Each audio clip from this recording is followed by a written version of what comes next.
Hi வணக்கம், இது உங்கள் சிவி ஜோன். ஸோ நாடகக்காரின்னு சொல்லிட்டு இப்போ வந்து பேர் போன நம்மளுடைய ரம்யா ஐயோ அப்பா இந்த பொண்ணு இந்த மாதிரி அப்படின்ற மாதிரி வந்துட்டு, அதாவது ஃபஸ்ட்டு வாரம் அவங்க வரும்போது ரொம்ப பாவம் அப்படின்னு நினச்சிட்டு இருந்தோம். பட் போக போக பார்த்தீங்கன்னா இன்னும் இந்த அளவுக்கு நடிக்கிறாங்க அப்படின்ற மாதிரி இருந்துச்சு.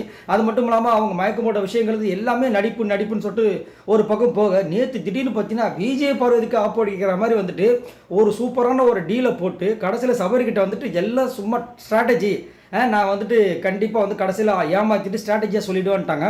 பட் சூப்பராக வந்து நம்மளுடைய விஜய் பார்வதி விஜய் பார்வதி அதை கரெக்டாக கண்டுபிடிச்சி திவாகர் கிட்ட ஒரு சரியான ஒரு ஸ்கெட்சை வந்து போட்டு சுபிக்ஷாவை தான் நம்ம வந்து கொண்டு வரோம், ரம்யாவை தூக்கி அமுக்குறோம் அப்படின்ற மாதிரி ஒரு பயங்கரமான ஒரு பிளானை போட்டிருக்காங்க. செம்ம மாசாக இருந்துச்சு.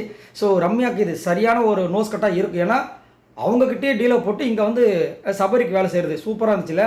ஸோ இதை பற்றி என்ன நினைக்கிறீங்க, ரம்யா பற்றி என்ன நினைக்கிறீங்க, நீங்கள் யாருக்கு சப்போர்ட் பண்ணுவீங்க, மறக்காமல் கமெண்ட்ஸ் பண்ணுங்கள். நம்மளோட சேனலை சப்ஸ்கிரைப் பண்ணுங்கள். பாய் நண்பர்களே.